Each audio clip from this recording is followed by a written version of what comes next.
या पुढल्या महत्त्वाच्या बातमीकडे। नवनीत राणांविरोधात उमेदवार देण्यावर बच्चू कडू हे ठाम आहेत।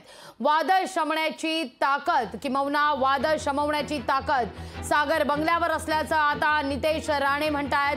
बच्चू कडूंना अजून सागर बंगल्यावर फोन आला नाही असं देखील नितेश राणे म्हणतायत। अमरावतीत नवनीत राणा यांच्या विरोधात बच्चू कडू यांनी आता दंड थोपटलेले असताना हे वादळ शमवण्याची ताकद सागर बंगल्यावर असल्याचं आता नितेश राणे यांचं म्हणणं आहे। अजूनपर्यंत सागर बंगल्यातून त्यांना फोन आला नाही आणि बैठक झाली नाही। जसं प्रत्येक वादळ शमवण्याची ताकद जी आमच्या सागर बंगल्यामध्ये आहे, ते बच्चू कडू नावाचं पण वादळ आमच्या सागर बंगला निश्चित पद्धतीने थांबवेल असा आम्हाला ठाम विश्वास आहे।